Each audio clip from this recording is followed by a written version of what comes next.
Hello and welcome to the Magical Midlife Podcast, where you get a refreshing, uplifting and optimistic perspective on life in your 40s and 50s. I'm your host, Lindsay de Swart, and I'm delighted that you've joined us here today, so let's jump right in.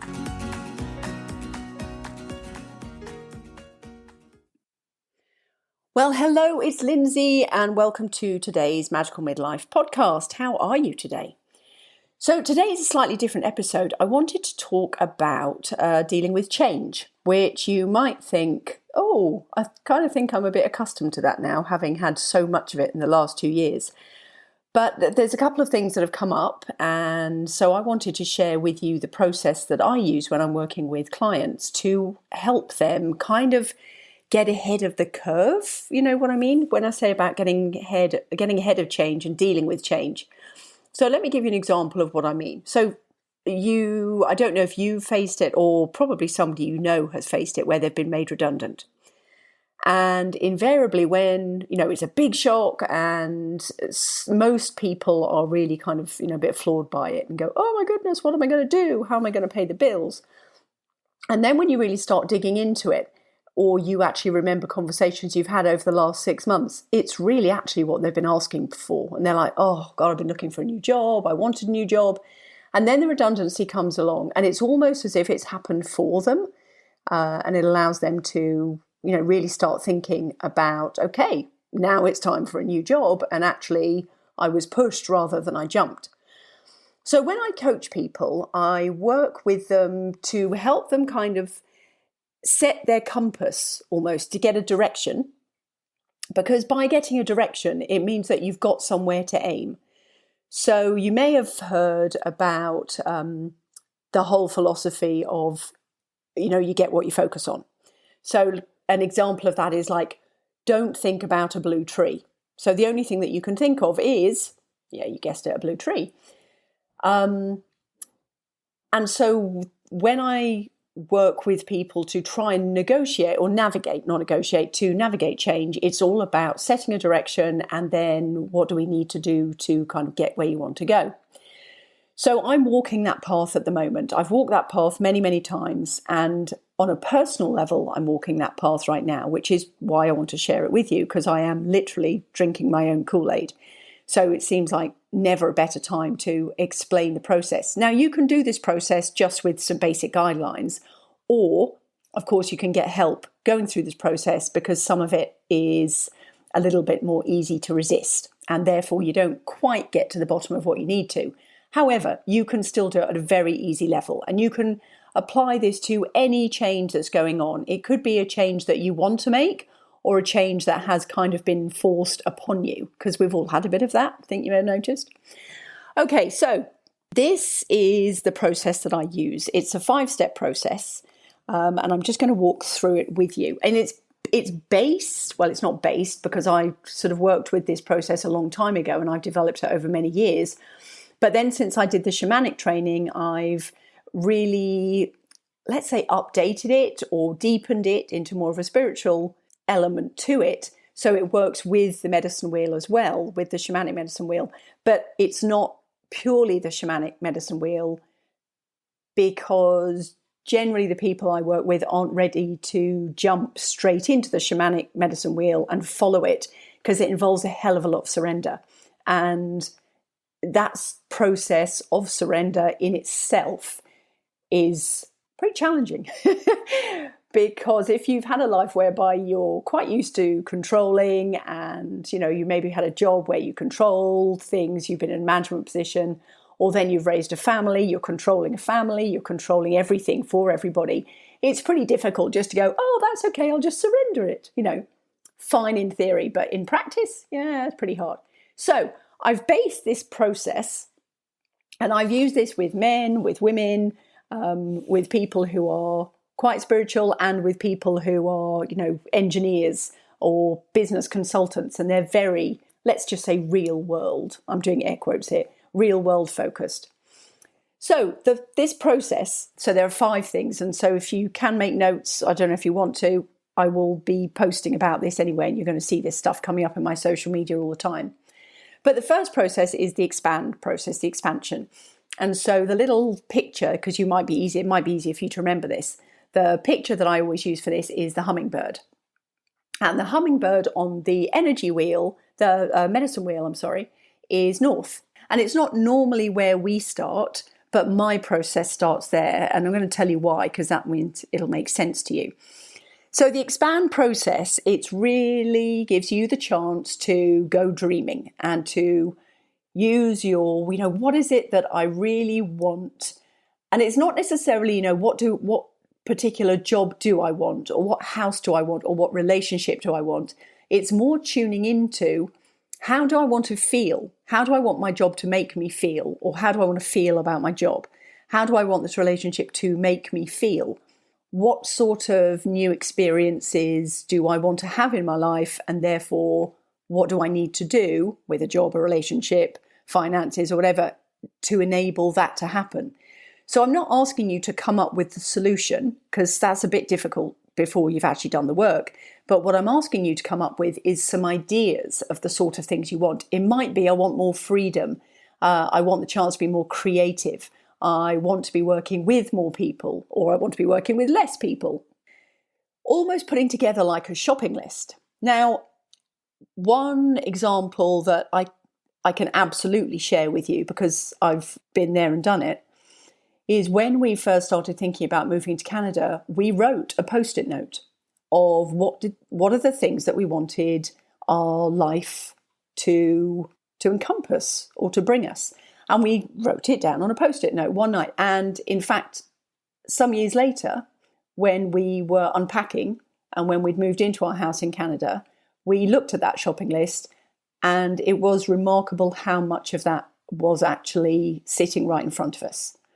So it might seem like, an airy-fairy, I'm just going to do a vision, but it really does have some gravitas. And I'm going to show you the steps to give it that gravitas, so it's a bit more real and concrete than just like, I'm going to make a vision board. Now, I love vision boards, totally believe in them. And I also believe that you've got to put some real world stuff in there as well, because otherwise they do seem a bit airy-fairy. So the expand phase is number one, and that's your hummingbird phase. Just from a notes perspective, I ask you, what's your dream, your soul's whisper, or your calling maybe? If you could create a new life, what would it feel like? And if no one else was influencing your decision, what would you do, have, or be? So that's a lovely way of putting it. What would you do, have, or be? That's different. So that's number one, first step. Lovely, no attachments, no anything. You can just, vision away, be as creative as you like. So that's your expand phase. And that's an expand phase that I have done and am living with the results of that. But it's also now a process that I'm going through again, which is pretty much 15 years later. That's why it seems so pertinent to give it an update, give my process an update, because just like you, my life has changed a lot in the last few years as well. Some of it was by choice and some of it wasn't by choice. But I absolutely know, as you do, when you start to feel that things are off, you could call it out of alignment, you can feel like you're lacking in goals, you're lacking in inspiration, you don't feel like yourself. A lot of it is just because the life you're living is kind of outdated for you.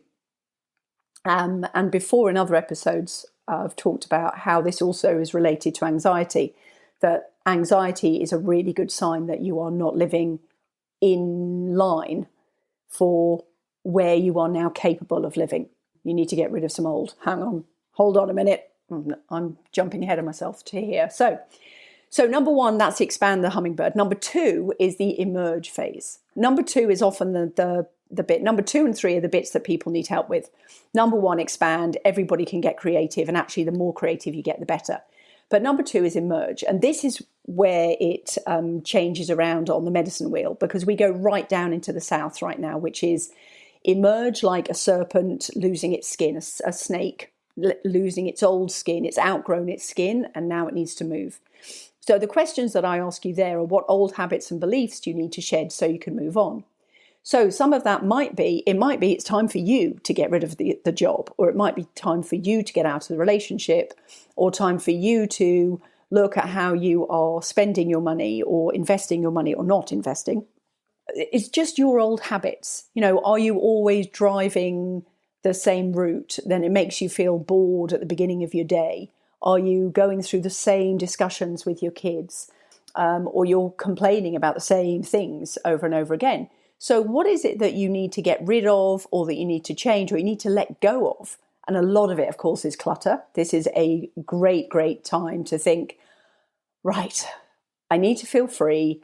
And therefore, what I need to do is actually get rid of a whole bunch of clutter. I mean, we just had this conversation with somebody last night, and we were laughing about, now that we're this sandwich generation, that you're looking after parents and you're looking after kids. And are you doing the same things that you're facing with your parents? So, for example, if you are at the stage where you've either had to clean out your parents' house or you can see it in the near future, are you actually just, building up the same amount of stuff in your house? And if so, then this is a classic one of what old things do you need to get rid of in order to allow you to move forward and to be free. So you can take this at whatever level you like with number 2, the emerge phase. You can take it at the level of, I just need to get rid of some clutter. Fair enough. It could be just getting rid of some actual physical stuff. Or, and this is where people need help, you can go right down into your belief systems, some old hang-ups, some old triggers. So, every time I hear so-and-so's voice, it makes me feel a certain way, because that's an old trigger. So that's the sort of thing that I can really help you to actually unravel, so you're free of those triggers. Or, when my husband says this or talks about a career change, it makes me feel guilty. Or, the kids say this and then I feel like I haven't spent enough time with them. So if you know that there are those sorts of triggers that keep coming up, that's the sort of thing that you might need to get some help with, because you might not be able to actually just do on your own. So that's number 2, emerge phase. Number 3 is the explore phase. Now, it sounds like, exploring, right, this is getting really interesting. Where are we going to go? To put this in really real terms, okay, so as I said, I'm going through this kind of after a 15-year of moving to Canada, and now we're saying, okay, now it's time to move again. There's, we want to have a change. So many other things have changed. It feels like it's time for us to change too. And so the explore phase, we're really getting into. So done the expand phase, done the, dreaming and visioning about what you want, done the emerge phase through my shamanic training, did so much clearing out, and obviously doing regular energy work to try and clear out stuff, and also getting rid of a lot of stuff. And that's also an ongoing process, as I know it's an ongoing process, it always is. Anyway, so the explore phase is quite fun and takes a little bit of courage, because that's when I really ask you to be brave and face the shadows and face the stuff that you've been holding on to. You might also be brave enough to reconnect with a part of you that's been shut down. So it might be a part of you like your younger courage, your younger confidence. It might be that that's been shut down just so you can, cope with real life, so that you can manage the kids and get your work done. But what about that creative part of you? And that's really when I talk about, sort of unleashing a wild woman within you. That's what I'm talking about.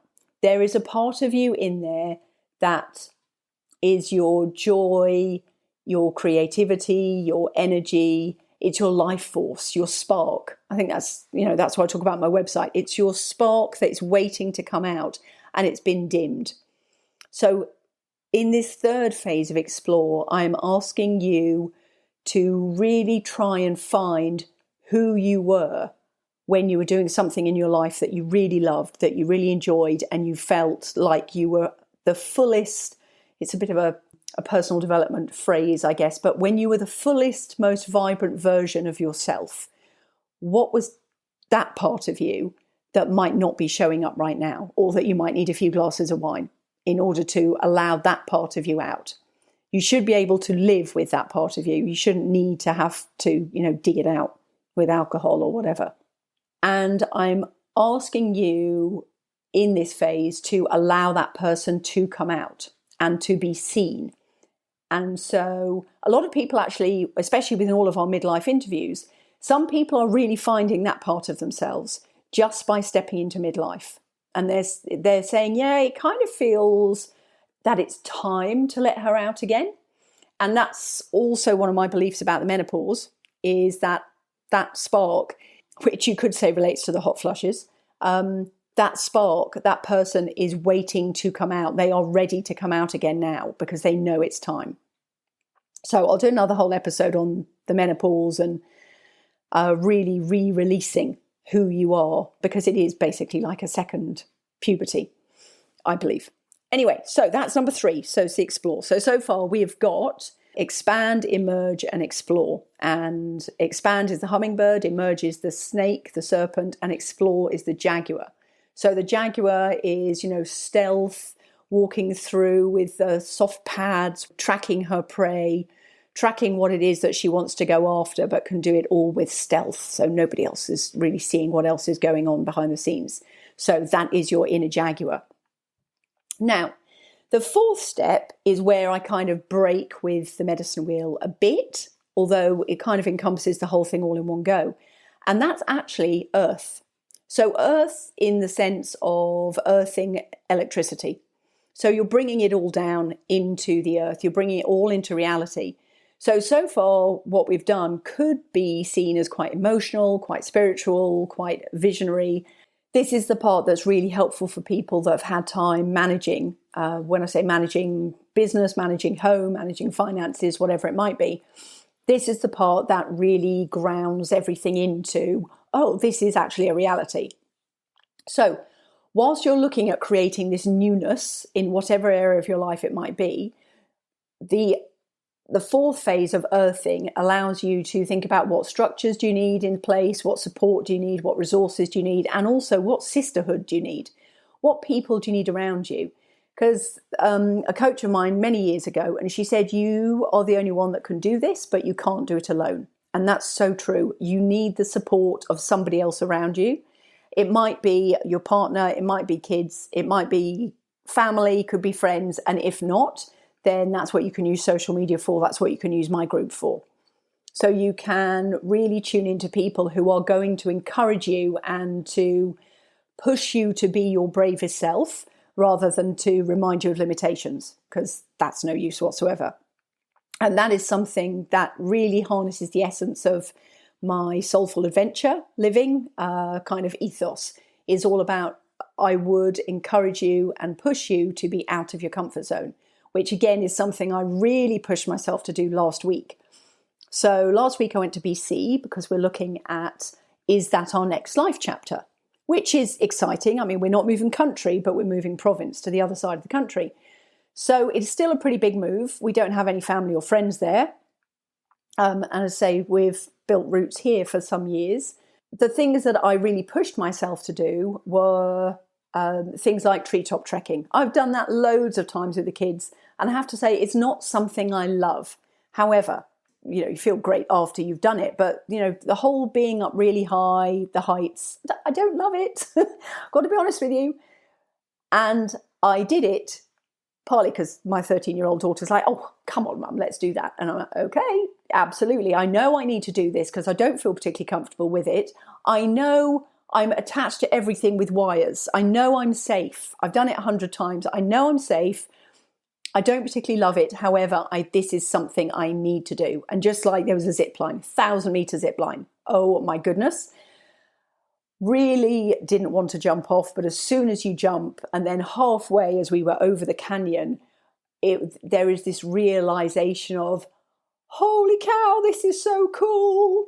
And then, of course, when you finished it, you're absolutely elated. So it's just like when you push yourself to do any new experience. Once the dust has settled, you look back and you're really proud of yourself for doing it, and actually you realized it was quite fun. So that was my last week of, it was a real exploring week, actually.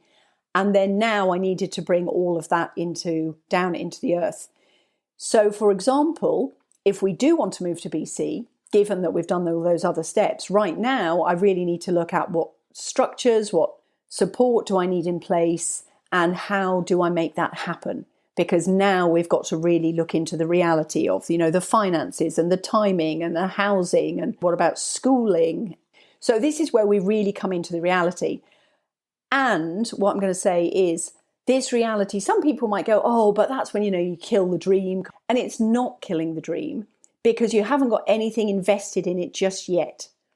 But this is the sort of thing when you've put so much energy behind it already because you've done the first 3 steps, when you've put your energy into this and you've cleared out the old stuff, it's almost as if you've got this sort of brand new path to walk. So actually doing the work to make that path a reality, it feels empowering, it feels fresh, and actually quite fun. But it does mean, because you've done all the clearing out, that you've got the energy and the enthusiasm to do something like this. So that's the earth phase. And the earth phase is the best friend of any of you who love to stay in control of stuff. This earth stuff will make it all very real. There is no woo-woo attached. It's almost the place where people are comfortable because that's what they're used to managing. The other 3 phases before that can be a bit uncomfortable. But this might not be easy, but it is comfortable. Okay, and then we move on to the 5th step. And the 5th step is the zipline step. This is the bit where you have to jump. Go, okay. So for example, for us, when we first moved to Canada, the earth bit was like, okay, so I needed to sort out rental accommodation and book the flights so we could get here. And that needed to happen in order for me to then do number 5, the step evolve, which is to make the jump, to actually make it happen. You can do all of your planning, and yet there is that one final step that makes it happen. So that is, flying to wherever, or buying the new house, or leaving the relationship, or getting into a new relationship. Whatever it might be, there has to be that step which means that this new thing has happened. And also, by the time you get to the 5th step, because you've done all the groundwork, the 5th step actually doesn't feel like such a big jump. You're just like, oh, well, finally, it's here then. So this thing that previously, if you hadn't done all the groundwork before, these 4 steps beforehand, you'd have gone, oh, well, that might be so nice, or, oh, if only. Well, we're not worrying about if only anymore because you're there, you've done the work. And then you can achieve incredible things because you're prepared to. Does that make sense? So that is my structure that I use on my Wild Woman Unleashed program. And as I say, you can do this because it's 5 very simple. It's broken down into 5 smaller steps. And each of those steps can be as big as you are prepared to go with them. And obviously, however deep or however far or however extreme you are prepared to go with them will reflect in the 5th step, which is how big is that dream that you wanted to achieve. Expand hummingbird. The 2nd is emerge with the snake, shedding the skin. Number 3 is explore with the jaguar, the real stealth, getting into the shadows. Number 4 is the earthing phase, and the picture of that is a tree, because you've got to ground stuff down into earth. And as you allow the branches to grow up as high as you want to go, you've still got to ground down into the earth. And also I can help you to do that. And then number 5, the final step is evolve. And that step is an eagle. All of these steps, they are still in line with the shamanic work of the medicine wheel, but I've just kind of jiggled things around slightly because I know it's very difficult to let go and truly surrender. I hope that helps you deal with change. We've all been forced into all sorts of unusual change. And my goal is to help you to lessen the aftershock of change. Because when something happens really suddenly to us, invariably the aftershock is greater.